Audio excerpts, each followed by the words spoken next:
messieurs, bonsoir et bienvenue dans ce nouveau numéro de CD+. La cantine scolaire est une restauration collective à caractère social qui concerne dans le cadre scolaire non seulement les écoliers, les élèves, les enseignants, mais aussi le personnel de soutien. Elle se différencie du restaurant par le fait que ses repas sont gratuits ou bon marché. Cependant, quels sont les avantages de la cantine scolaire? Quels en sont les inconvénients? Comment éviter à l'enfant nourri à la cantine de faire des allergies et des intoxications alimentaires? Ce sont là les questions autour desquelles vont se dérouler Santé Plus de ce jour. Bienvenue donc à toutes et à tous et merci pour votre fidélité sans cesse renouvelée. Bonsoir docteur. Bonsoir madame la journaliste. Vous êtes déjà une habituée de Santé Plus, nous n'avons plus besoin de vous présenter, mais bon, nous allons quand même dire votre nom, docteur Tousso Makos, médecin pédiatre. Exactement, c'est bien ça. Vous êtes ici sur ce plateau en tant que membre de l'ONG OSAM. Nous vous demandons de bien vous la présenter de façon très chronologique. Merci beaucoup, merci une fois encore pour l'occasion que vous me donnez à chaque fois de venir communier autrement avec les mères, puisque j'en reçois en consultation avec leurs enfants dans un autre cadre. Je peux vous assurer que c'est un plaisir.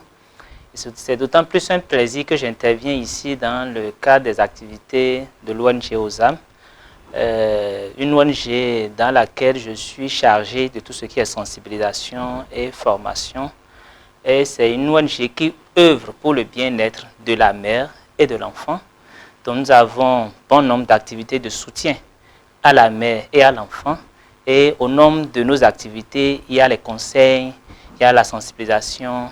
Et donc ces genres d'émissions rentrent bien dans le cadre des objectifs de l'ONG. Et une fois encore, comme j'ai l'habitude de vous le dire, à chaque fois que vous m'invitez pour des questions qui concernent la mère et l'enfant, malgré mon agenda qui est relativement chargé, je ferai toujours un effort de consacrer du temps à ces genres d'émissions qui vraiment importent à nos mères pour faire de la prévention et pas seulement à nos mères, à la population de façon générale. Et je pense que la prévention doit primer également sur le curatif. Donc voilà, merci à vous. Merci. Pour entrer dans le vif de nos sujets, nous allons vous demander pourquoi une cantine scolaire? Quel est son intérêt? Je vais répondre en tant que parent. Je pense qu'une cantine scolaire, ça répond à un besoin. Il arrive des moments où on n'a pas le temps d'aller chercher son enfant dans l'après-midi. Il peut arriver où même les parents n'ont pas le temps de cuisiner. Donc pour diverses raisons, je pense qu'on peut déjà, la cantine scolaire servira. Et nous sommes tous au courant de cette mesure sociale du gouvernement qui instaure les cantines dans vraiment des écoles avec tout ce que ça a comme avantages et autres dont nous entendons parler. Donc il n'y a pas de doute que les cantines scolaires répondent à un besoin d'économiser du temps, de permettre vraiment aux enfants qui n'ont pas la possibilité d'aller à la maison et de revenir à l'école dans l'après-midi, donc de rester pour manger. Et il y a également d'autres avantages au-delà de ça, sur lesquels on peut s'épiloguer après. Déjà, les avantages, je peux vous rassurer que plusieurs fois, j'ai reçu en consultation des mamans qui ont témoigné que leurs enfants, en restant à la cantine scolaire, mangent mieux qu'à la maison. Parce que vous savez que l'enfant, il fait beaucoup de choses par mimétisme. Quand il voit faire à côté de lui, il a envie de faire. Donc c'est déjà un avantage. L'autre avantage que je perçois, c'est que les menus sont parfois variés au point où il y a des menus que l'enfant découvre au dehors. Donc ça lui apporte un plus. Mais au-delà de ça, l'aspect qui est vraiment intéressant, qui me semble vraiment attirant dedans, c'est que ça leur permet quand même d'avoir plus de relations. Parce qu'il y a des cantines où ce n'est pas seulement les enfants de la même école, de la même classe, pardon, j'allais dire. Voyez? Donc ça leur permet quand même de gagner plus en connaissance et ça améliore leur sociabilité, donc leur intégration au groupe.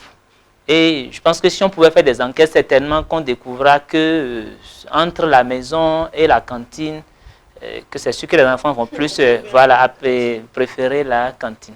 J'espère que je ne suis pas un grand défenseur. En fait, je ne m'affiche pas en tant que tel.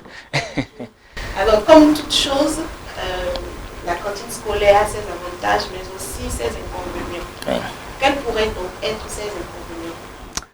Je ne vois pas d'inconvénients spécifiques à la cantine scolaire. Bon, il y a quelques craintes. Parce que la cantine, c'est une restauration collective, comme vous l'avez dit. Et je pense que quand on prépare pour une collectivité, il y a des choses qui peuvent échapper.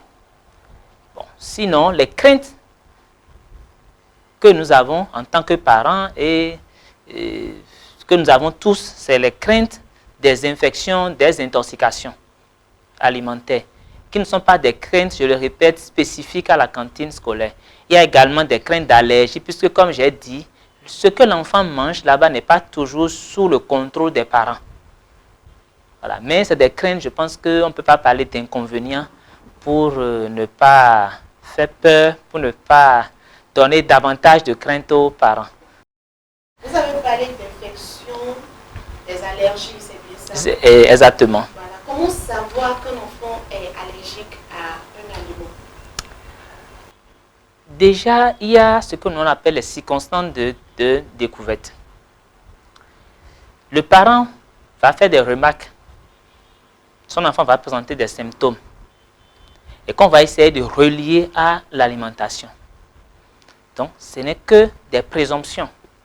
Alors, il faut analyser dans le fond et parfois se donner du temps pour vraiment confirmer si ces signes qui ont fait suspecter l'allergie et qu'on essaie de relier à la cantine sont vraiment en rapport avec. Et là, vous avez parlé de deux choses. Vous avez parlé des allergies, vous avez parlé des intoxications ou de l'intolérance. Voilà le mot que vous avez utilisé. L'intolérance alimentaire, déjà, c'est un foutu. C'est-à-dire, ça désigne beaucoup de choses. Je préfère commencer par l'allergie alimentaire qui est beaucoup plus spécifique. L'allergie alimentaire, c'est quoi? Dans ce que nous mangeons, il y a des substances, le plus souvent c'est des protéines, qui une fois dans notre corps vont être prises pour des agresseurs dont l'organisme va réagir. Et cette réaction ne sera pas seulement les symptômes, les manifestations de cette réaction ne vont pas seulement se sentir au niveau digestif. C'est déjà une différence par rapport aux intoxications alimentaires et aux infections où les symptomatologies sont plus au niveau digestif. Dans les allergies, vous allez voir des symptômes au niveau de la peau, par exemple. Vous allez voir des boutons qui grattent, des urticaires. C'est un enfant qui a une peau claire. Vous allez voir des rougeurs et ça va gratter, ça peut perturber le sommeil. Ouais, vous allez voir des signes au niveau des yeux. Les yeux peuvent rougir.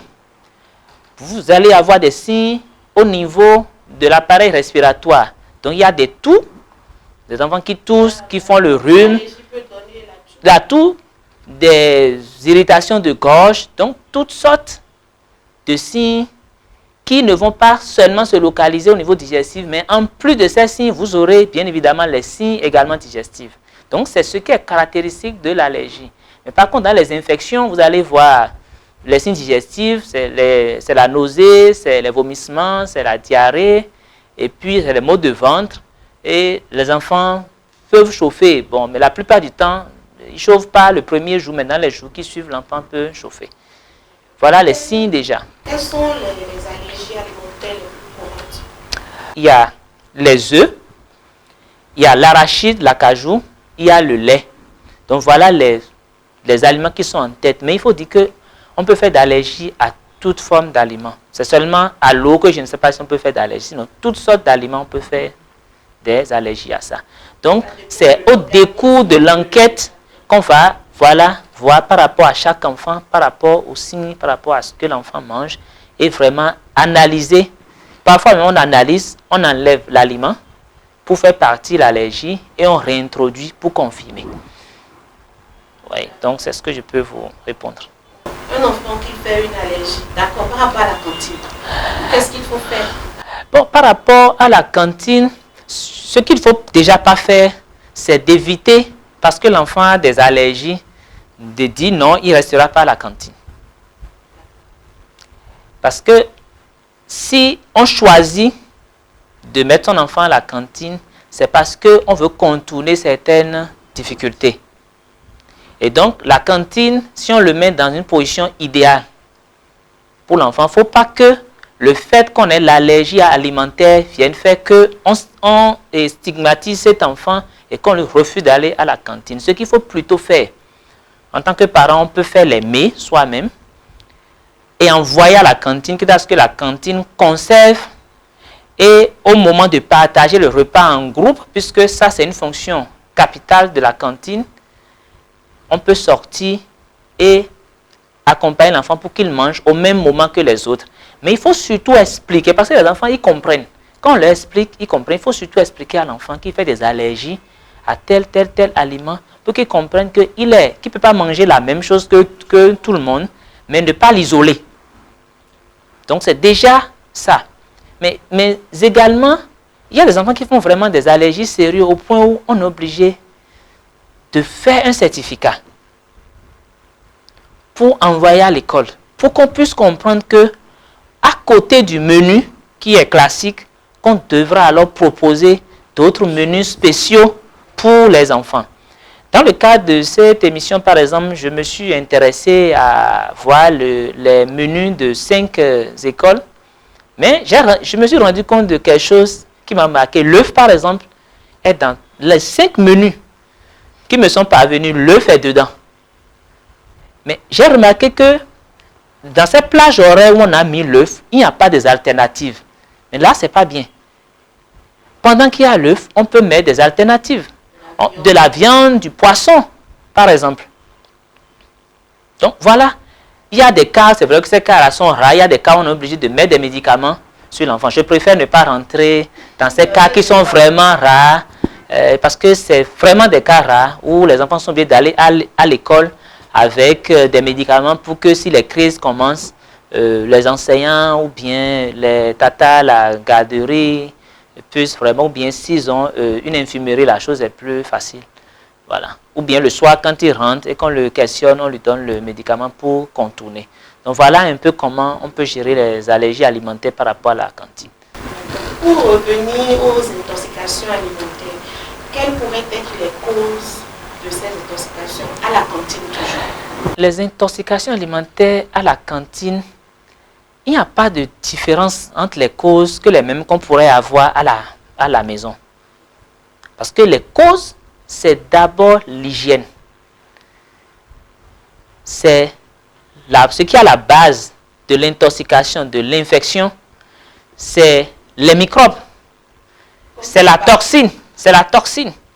Et cette toxine, la plupart du temps, sont produites également par les microbes.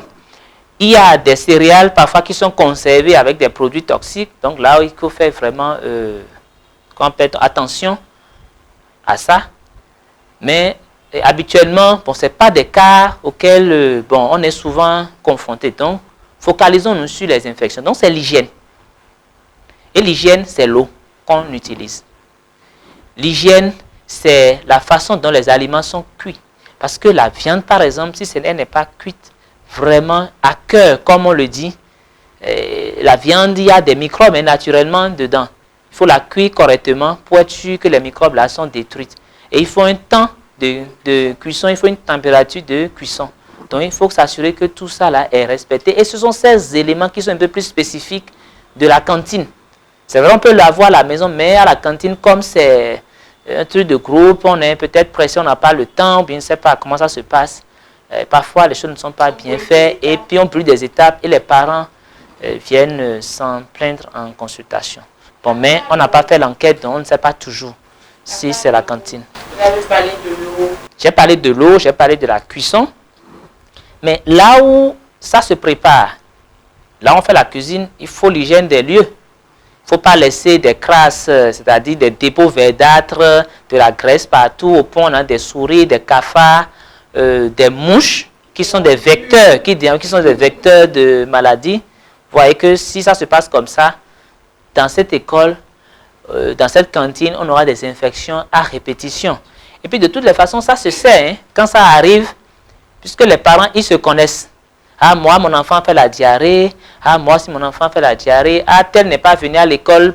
Ah, aussi, aujourd'hui, 3 enfants ne sont pas venus en classe. Après, les enfants, ils parlent entre eux. Moi, j'ai fait la diarrhée. Et les parents, ils viennent en consultation parfois furieux.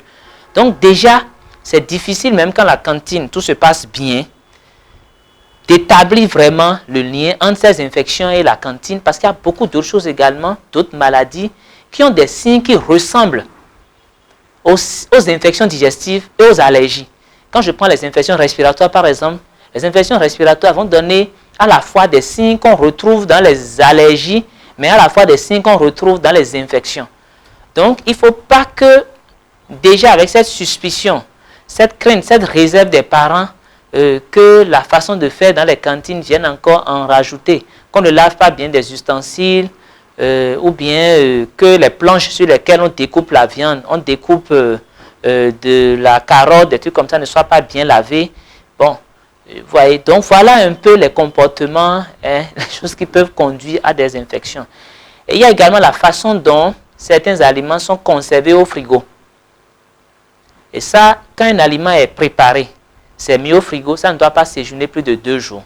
C'est des choses qui sont connues. Et ce que je peux donner juste là comme conseil déjà, c'est que cette cantine soit gérée vraiment par des gérants, par des professionnels de la chose. Parce que la cantine, qui dit cantine dit alimentation.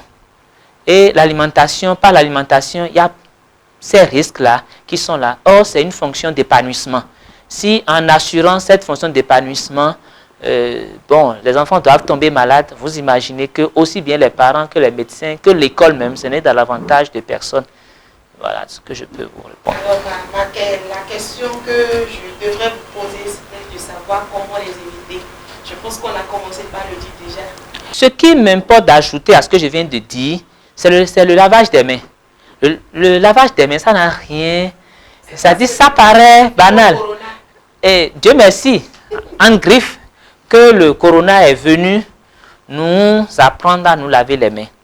Je prie que le corona pas, c'est vrai, là maintenant les esprits commencent pas, il n'y a pas à se calmer par rapport au corona, c'est une bonne chose. Mais au moins si nous pouvons conserver cette habitude, je pense que nous allons éviter beaucoup de choses. Parce que notre main là, ça transporte beaucoup de choses. Donc le lavage des mains. Et il faut se laver les mains aussi bien. Tous ceux qui sont sur la chaîne de la préparation, sans oublier même la personne qui est chargée de découper le pain. Si quelqu'un qui doit découper le pain ne se lave pas les mains, alors qu'il vient des toilettes par exemple, dans les selles, vous avez beau être propre n'importe comment, dans les selles, il y a toujours des microbes qui peuvent rester dans les selles sans poser problème. Mais si déjà c'est des microbes d'adultes qui se retrouvent chez des enfants, ça pose un problème. C'est dangereux. Donc j'insiste vraiment sur le lavage des mains après des gestes clés. Et en dehors de ça aussi, la façon dont les assiettes sont lavées. Nous avons vu des pratiques où vous voyez l'eau dans laquelle on rince les assiettes. Vous ne pouvez pas voir le fond de la bassine. Ça veut dire que les assiettes ne sont pas bien lavées. Parce que si on les lave et qu'on les rince dans une eau de sorte qu'on ne peut pas voir le fond de la bassine, ça laisse à désirer. Ouais. Donc des fourchettes qui sont lavées, tout ça. Donc au moment où c'est bon, on peut respecter tout ce que j'ai dit comme précaution pour préparer, mais il ne faut pas que le repas qui est préparé, qui est sain, soit maintenant souillé par l'assiette. Donc il faut voir sur toute la chaîne. C'est pour ça que j'insiste, il faut que les gérants qui sont chargés de coordonner tout ça là aient des formations spécialisées. Et il faut également que ces acteurs qui travaillent dans les cantines fassent les visites, parce qu'il y a des visites médicaux pour voir si nous ne sommes pas porteurs de germes. Il y a des porteurs sains de microbes. Quand je prends la fièvre typhoïde par exemple, quand je prends l'amibiase, bon, ce qui donne la dysentérie, nous appelons ça communément enfants intimes là, on peut être porteur de ces germes sans vraiment faire la maladie et à travers une mauvaise hygiène des mains, le transporter aux enfants. Et la particularité des enfants, c'est qu'ils n'ont pas de bonne défense immunitaire. Donc, même les adultes qui sont porteurs de ces germes ne vont rien avoir, mais dès que les enfants rentrent en contact de ces germes, ils vont faire des maladies. Et comme c'est une loi de probabilité, ce n'est pas tout le monde. Ouais. Donc, c'est important que j'attire aussi l'attention sur ces aspects-là. Merci bien. Existe-t-il des structures officielles qui sont chargées de la régulation des cantines scolaires? J'avoue que je n'en connais pas particulièrement. La seule chose que je sais, c'est qu'au niveau des directions départementales, des enseignements primaires et des enseignements maternels et primaires, il y a des services qui s'occupent de l'hygiène alimentaire en milieu scolaire. Et je sais également qu'il y a des services d'hygiène qui sont au niveau du ministère, qui passent aussi bien dans les restaurants, dans toutes ces structures qui proposent de l'alimentation, enfin, qui sont dans la restauration pour voir si les conditions d'hygiène, tout ça sont respectées. Donc, c'est ce que je sais. Mais je ne sais pas si c'est des structures officielles qui s'en occupent vraiment. J'avoue que je ne le maîtrise pas. Et je vais me renseigner dessus. OSAM propose donc aux populations, dans ce sens, afin d'aider les cantines scolaires à quand même respecter les règles d'hygiène. Bon, déjà, je vous remercie. Dans le cadre de cette émission, vous choisissez des thèmes qui vraiment attirent l'attention de OSAM sur des questions données. Et je vous assure que ce que nous pouvons déjà faire au niveau de OSAM, c'est que par rapport à des thématiques du genre, c'est que nous regroupons. OSAM s'est constitué à la fois d'agents de santé, d'éducateurs et des agents de la communication. Donc, nous nous regroupons pour voir par rapport à cette thématique, quelle action nous pouvons faire. Donc, c'est déjà un déclic que vous avez lancé à notre niveau et nous allons nous réunir pour voir dans ce cadre quelles sont les actions que nous pouvons faire. Maintenant, il faut savoir être modeste parce que nous sommes une ONG naissante, nous sommes des acteurs de la santé, de l'éducation, nous n'avons pas forcément les compétences qu'il faut dans des domaines pointus. Il va falloir que nous allions nous associer avec des gens du domaine pour voir les actions que nous pouvons faire. Mais c'est déjà bien que nous fassions de la sensibilisation comme nous faisons là. Nous allons peut-être trouver des moyens, des spots qui ne vont vraiment pas prendre du temps à nos internautes pour vraiment passer des messages. Voilà ce que nous pouvons faire. Dans certaines écoles pour parler avec les personnes responsables des cantines, c'est aussi... Oui, pourquoi pas. Déjà, nous avons des projets nous avons 2 ou 3 projets déjà qui sont là, qui nous obligent à descendre dans les établissements. Nous avons déjà un projet sur le bilan prénuptial qui a fait l'objet de plusieurs émissions déjà sur ce plateau. Donc, c'est une idée. Merci bien pour déjà l'engagement qui est pris. Merci. Votre mot de fin pour pouvoir clôturer cette émission. Mon mot de fin sera vraiment, et encore un mot de remerciement. Et au niveau de OSAM, nous apprécions vraiment ce partenariat entre OSAM et Ovadia et qui fait que j'interviens à maintes reprises sur cette émission. Je vous assure que ça nous apporte énormément en matière d'idées et en matière d'orientation. Et merci pour l'appui technique, pour tous les conseils, tout ce que vous nous aidez à faire dans ce sens. Et pour conclure, pour résumer, ce que je peux lancer comme message déjà à l'endroit des cantines scolaires, c'est que les directeurs d'école sachent que c'est un outil utile pour les enfants et pour les parents. Et pour que ça soit un outil utilisé de façon optimale, il doit avoir un regard sur tout ce qui se passe. Il faut recruter vraiment des gérants qui sont des professionnels de la chose pour que ça soit très bien fait. Et à l'endroit des parents, je veux bien dire que les allergies alimentaires et les intoxications ne doivent pas être des craintes au point de ne pas inscrire son enfant à l'école, son enfant à la cantine scolaire. Si on a des craintes ou bien si on a des soupçons, c'est d'aller en consultation, de voir avec le médecin pour qu'on établisse les relations et surtout de faire le retour aux responsables de ces établissements pour que, en la matière, si effectivement c'est l'établissement qui est à la base, la cantine, on puisse mettre des mesures correctives pour ce parfait, puisque la perfection n'est pas de ce monde. Je vous remercie. Fin de ce numéro de Santé Plus, que nous vous remercions une fois de plus d'avoir suivi. Merci pour votre fidélité. Nous ne cesserons jamais de vous remercier pour votre attachement et l'intérêt que vous accordez à Ovadia TV. Alors, chers parents, n'hésitez pas à envoyer vos enfants à la cantine. Quand il y a un problème lié à votre enfant, informez juste les responsables des cantines scolaires. Et puis, je pense que tout ira bien. À bientôt pour d'autres thématiques. Bye bye. Merci.